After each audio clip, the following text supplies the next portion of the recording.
When the chicken finally comes home to roost, and when the market is on fire, and even the blind and the deaf will get to know because the heat will be generated. I wasn't just at the 2014 National Conference, without respect, without humility. I was at the 2005 National Political Reform Conference. I was at the 1999 Vision 2020 Conference. And I was at the 2014 National Conference, where all these issues concerning restructuring, devolution of power, through fiscal federalism, continue to come up again and again like a recurring decimal.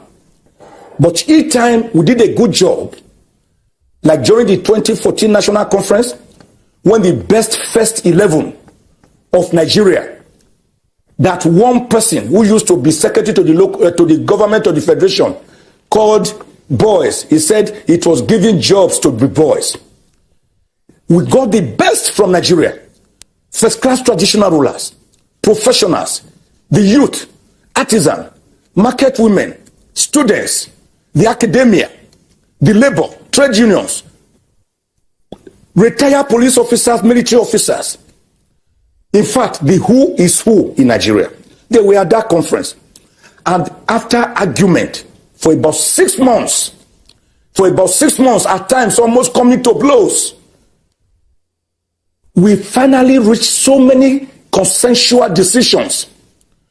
One of them was this restructuring, devolution of powers. So, I'm not just a lawyer, with all respect, I'm an historian. So I like at times to situate my discourse within the perspective of history, because today is the tomorrow you discussed yesterday. I'm calling on the federal government to bring back history to our syllabus, because we are losing something. Nigeria is not like America in terms of federalism. In the United States of America, after their declaration of independence in 1776, they met. All right. So the last time we talked about the issues going on in Nigeria, I made a statement. I said that it is very clear to everybody now that Nigeria is in a mess. Oh yes, even a child born today no say, hey, wahala dey this country. Oh yes, okay, Nangbele, everybody know that Nigeria now is not something to write home about. Now I asked a question. What is the next thing that should be done? Since it is very clear to everybody that, come on, things are really not going well. Now, in the recent days, I have seen videos where some of our brothers from the West come out to talk about restructuring. Oh yes, and it made me to go through some articles. And I realized that most people from the West are actually, in the recent days now, some of them are actually coming out to say, come on, it be like say restructuring is the way to go. Of course, I've talked about restructuring here, regional government, where each region will have their own government, will control their own resources, and have their own state police and so on and so forth. So in recent days, some of them are beginning to come out to say, be like saying a restructuring go. Meanwhile, of course, I don't need to tell you what the people of East want. Total division. Total division. We don't want any form of restructuring. What we want is total division. Now, for the people of the North, I've come across some of their articles. Some are saying no division, no restructuring, let us day that Nigeria is going to be well. While some are saying that, come on, it be like say we will go restructuring. Oh yeah, some of them are saying it, though a few of them are saying that restructuring is the way. But from the articles I've seen and the videos I've watched, a lot of them are saying that it's better we stay together. So now, knowing all this, people of West asking for restructuring, people of East asking for division, people of North, some restructuring, some remain one. I don't know. What is your thought about this? Now, in this video, we are going to see a kind of debate that went on between the North and the West. The North talking about restructuring, the West, the West talking about restructuring, while the North is talking about, come on, it be like, make we do together. But another question I have is this. I don't know why the North is afraid, kind of restructuring. They are afraid of restructuring or division. I don't know. But I know I saw a video where one of them were saying that if Nigeria divide now, that they are the one that is going to lose most. And he said, if I can remember really what that man said in that video, that the West has developed their states, that Lagos is a mega state in a mega city in Nigeria, that the East has also developed some of their states, like the Onitsha market, the Nnewi market, Port Harcourt, and the rest of them. But them in the North, that they have not really developed any part that they will call a mega city. That is what that man said. So I don't know if this is their fear or if there's anything they are afraid of that is making them not to talk about division. Yes. Now, please, let me allow you to drop your comment on the comment section what you think. But in this video, we're going to watch the debate, a kind of debate that went on between the North and the West in terms of restructuring or no restructuring. They didn't even talk about division. But anyway, please watch it. Then you drop your comment on the comment section what you think. I have made it very clear that for us in the East, what we want is what? Total division. Personally, I think that the best way or the best thing that should be done to Nigeria, in fact, for everybody to just go and rest and work on themselves, is total division. Now, please watch this. Then you drop your comment on the comment section what you think. After argument for about 6 months, at times almost coming to blows, we finally reached so many consensual decisions.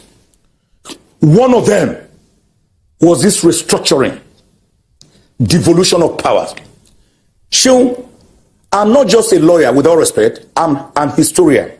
So I like at times to situate my discourse within the perspective of history, because today is the tomorrow you discussed yesterday.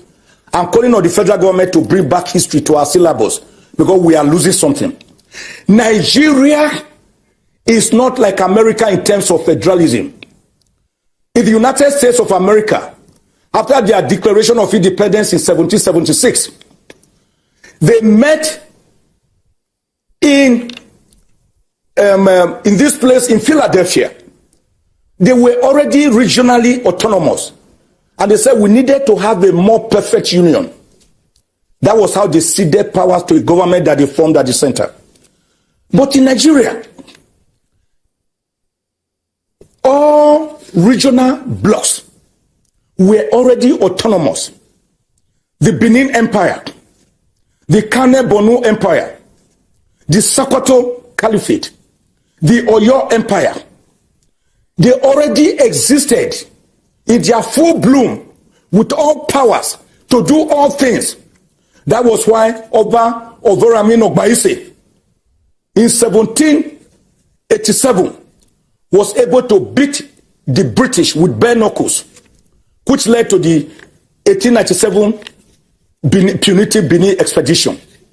But somehow, Lord Lugard, on the 1st of January 1914, after he married a young lady called Flora Shaw, who actually gave Nigeria her name in an 1897 article she wrote in the London Financial Times.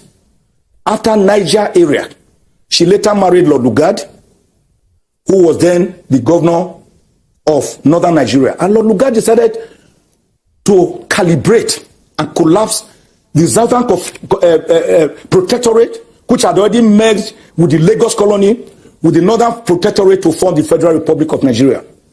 Since then, there have been these combustive implosions. So when you talk about restructuring, some people are afraid of it. And we say no.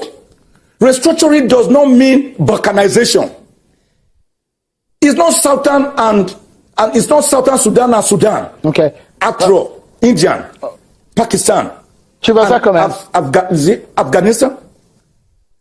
They were once one country. We cannot do anything, either call it restructuring, call it whatever, decentralization of powers from the federal to down to the local government cannot be done until we follow due process.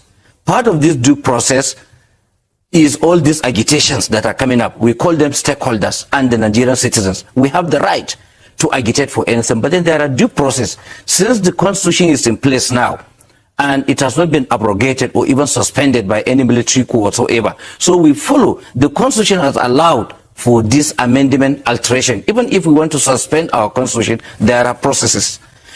But there are processes according to the constitution? Yeah.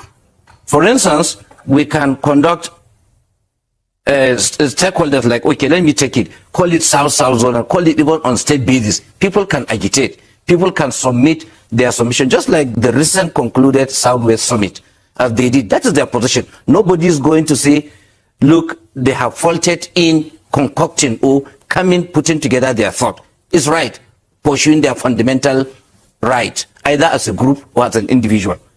Vis-a-vis, but that doesn't mean that whatever decisions they reach, whatever point or hypothesis they are presenting is not binding until it has been subjected to the laws of the nation. As of now, we remain, the unitary aspect of Nigeria is still in place.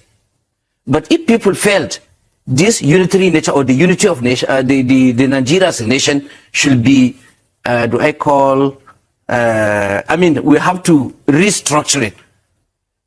Whatever. Now we have three systems of government. You know, we have the federal government, and people felt so many powers are concentrated in the federal or central government, call it.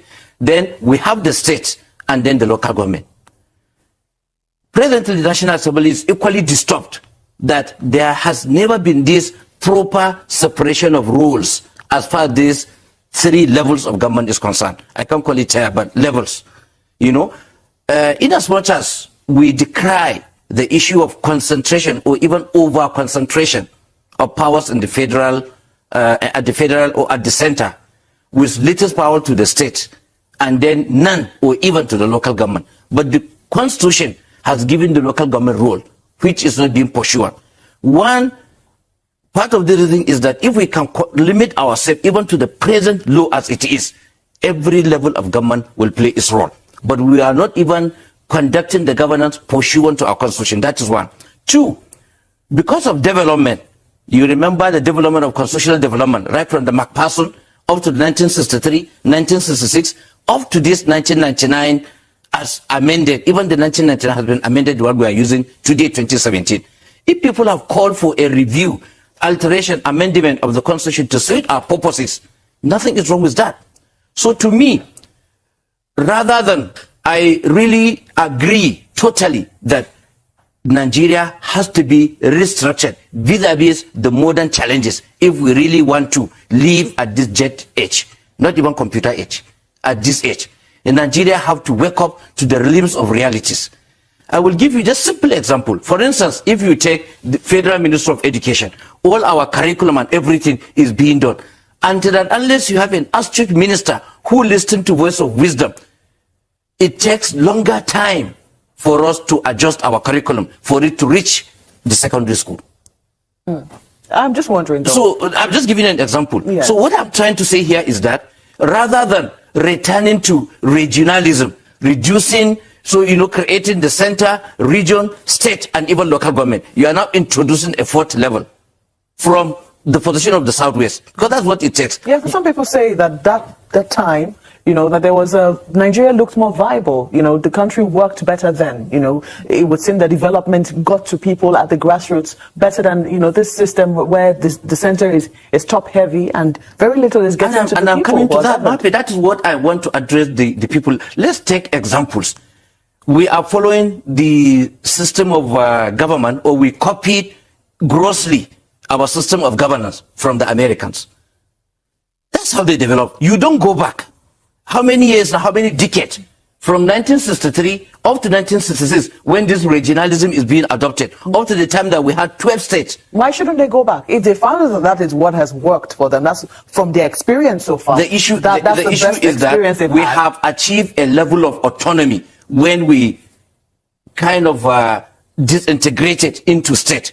People, even in the Southwest, you discover the Osun State fell. He is more buoyant than Ikiti. Lagos fell. They are more buoyant than, Ogun State. So that boundary adjustment. For you now to coerce people to come together, to break these boundaries, Okay, where are you taking Kwara to join there? Are you going to realign, to redefine the geographical something? Rather, we should develop it. So let me give you, United States, they have more than 50 states in the United States. They have never regrouped them. They are even acquiring more states, like Alaska, Texas, but I don't want to go into that. It's not a topic for another thing. But let's take the state of California, one of the 50 states of the United States. They don't have to come as a cluster, but even at a state, if we reframe and realign, alter our constitution to give more powers to this present constituent state, 36 state and Abuja, we will thrive. I'm giving you California. California, all over, is the sixth most viable economy. All right, so you have seen it. Very well. What do you think? Please do well to drop your comment on the comment section, all right? I'll see you in my next video. Thank you, and God bless you.